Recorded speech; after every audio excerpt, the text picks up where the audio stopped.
Hi folks, you're with Tacitus Today, your pushback channel, and thank you for joining this audio, radio, no pictures live stream. Please listen to this essay as you're going along in the train or your car or whatever.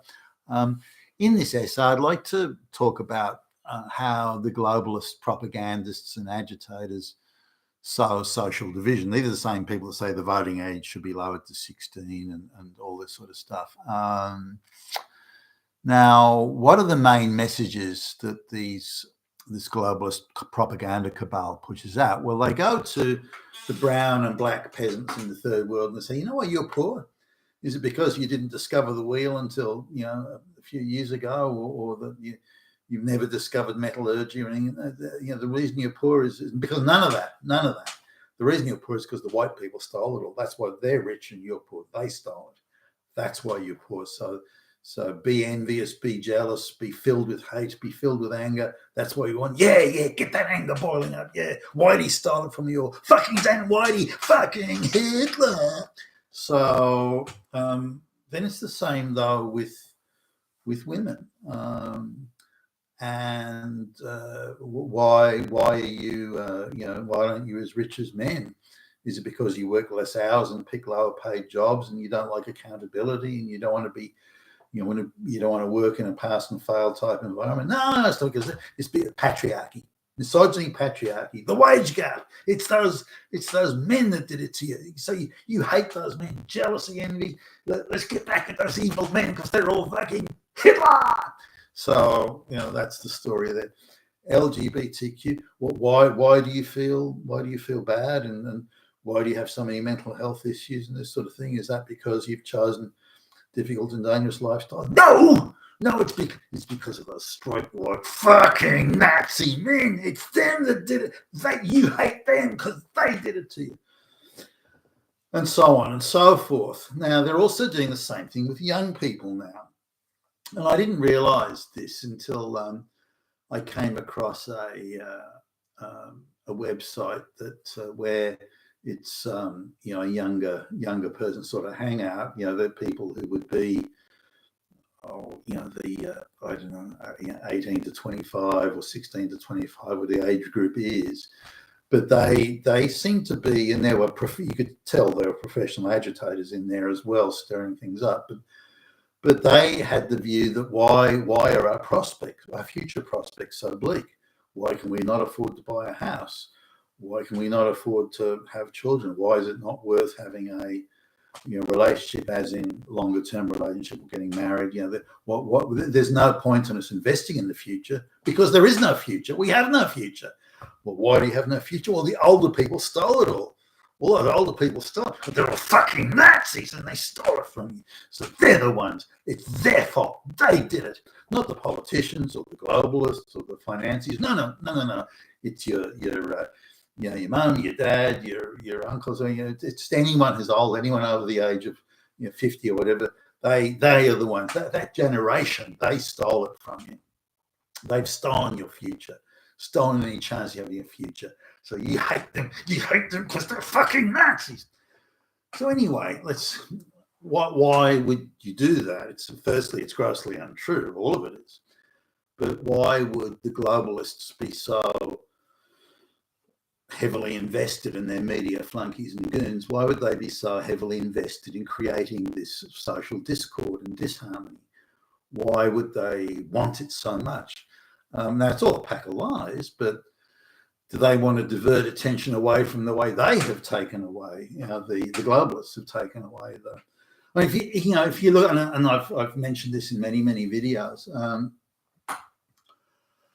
the average, someone on the average wage in 1970 in the West, and this is all across the West, it could be Australia, it could be the US, whatever.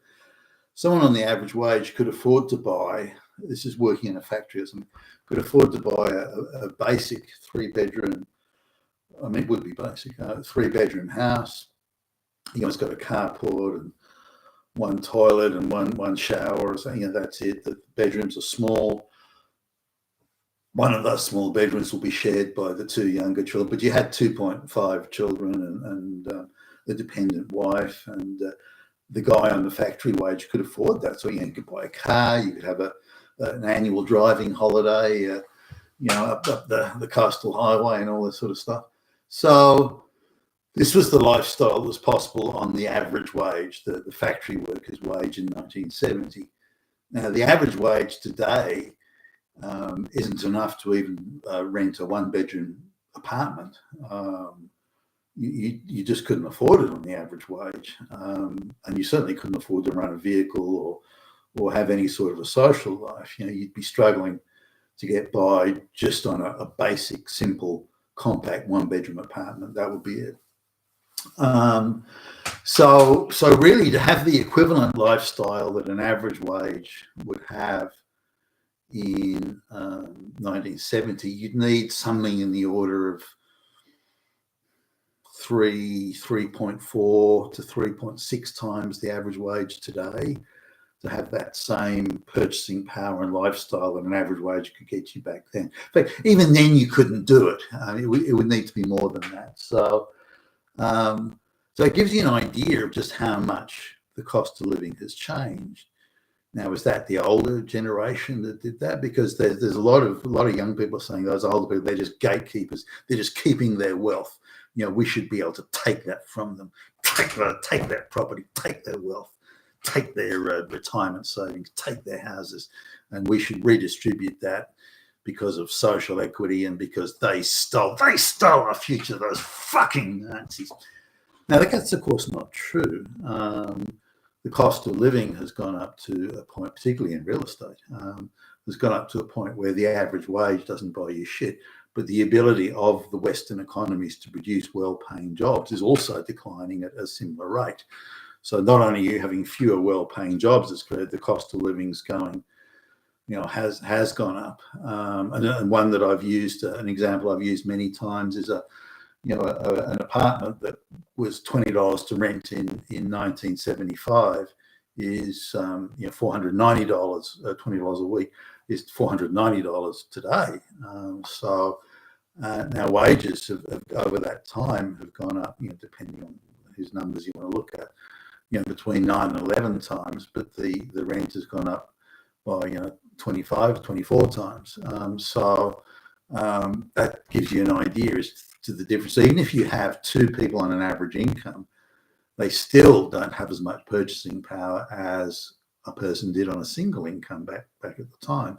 And all the essentials of life have increased in price, not only real estate, whether it be in a mortgage or rent, but food has increased in price relative to wages.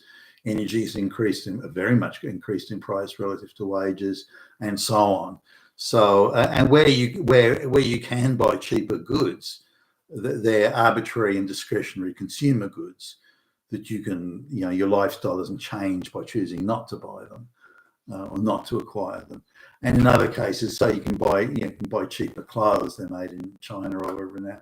You can buy cheaper clothes, but they're much lower quality than the clothes you could buy previously. So you have to replace them far more often. In the case of T-shirts, if I buy a T-shirt for example, an 18-year-old, I would expect that T-shirt to last effectively a lifetime, or many, many years. Whereas a T-shirt that I buy today is cheaper, but I have to replace it every year. It wears out after 1 year. So really, you're getting maybe it goes into the washing machine maybe 20 times, and that's it. It's already threadbare and falling to pieces. Stitching's coming apart. The fucking dye has been washed out of it, and so on.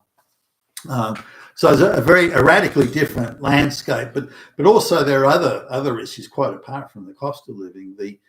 The continued and very determined degradation of the marriage contract. This is very important.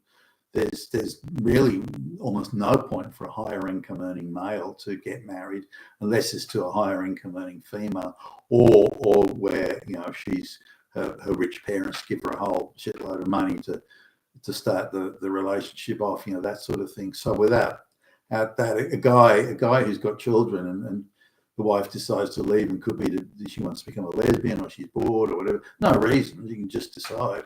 And she's guaranteed to get a free house, a free furnished house, and and a car, unless they're both dirt poor and there's nothing to take. But if she marries a high-income earning, industrious, conscientious, hard-working male, she's just guaranteed a free house. And as long as that remains, that sort of absurdity and that sort of anomaly and that sort of complete breakdown of, if you like, natural relationship market forces, then there's no incentive to get married. Girls have been brought up, the last 25, 30 years to say, well, marriage is an act of oppression.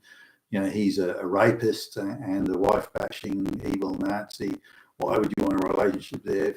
If he tells you what to do, then he's Hitler, and so on. All this sort of stuff. So women are less likely to want to engage in a relationship or see any value in it.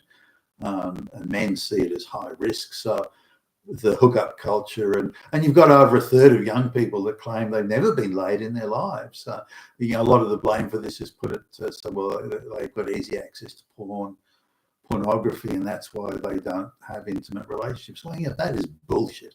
Absolutely. But the only reason people have intimate relationships is because of the porn angle? I mean, that's crap. Where did sort of love and caring and tenderness and gentleness and intimacy go? What, is it just all porn now? I mean, fuck off. So anyway, there's a whole lot of reasons, and I could go on here. There's the education system has radicalized these people. The world's going to end tomorrow because of climate change, and lies upon lies upon lies upon lies. And so they for obvious reasons, younger people see, well, the future's pretty bleak economically. It certainly is, no question. Like if you're not going to inherit well, when your folks die, so if you're not going to inherit well, you're fucked. You are fucked. You have a life of economic misery ahead of you, unless things change. And this has been inflicted upon you by the globalists, and uniquely and specifically 100% blame by the globalist cabal. And they've inflicted this on you. And so, but the diversionary tactics that the globalist media machine is using, that they've particularly really ramped up big time since 2008, is to blame everyone, of course, but themselves. But it's very concerning the way they're going after the minds of younger people, saying it's all those older people, it's their fault, they did it. Why do you think they're living in a nice house and you're not? Well, they must have stolen it from you. What else could it be? This is very Marxist. Whenever you see the Marxist agitators going around, say in when that Salvador Allende was elected as a Marxist president in Chile in I think it was the 1970s. The Cubans and the various Nicaraguans, yes, they sent agitators around, and they hired buses, and they'd load up the peasants, the rural peasants, into the buses, and they drive around the wealthiest areas of Viña del Mar or somewhere, drive around the wealthiest areas of Santiago, the richest streets, and they point to some fancy mansion with a swimming pool, lots of hot chicks around the swimming pool, and say, see that, hey, you can have that. The people will own all of this. That'll be yours if you have a Marxist president. And the reason you don't have a waterfront mansion with no fancy swimming pool and hot chicks, the reason you don't have that is because those people stole it from you. So you're only taking back what's yours. And this is very much a message that the agitators use going around the refugee camps and so on around the world, and is to say, white countries are rich because they stole it from you. So you're just going to take back what's yours. And this has resonance amongst simple people and young people.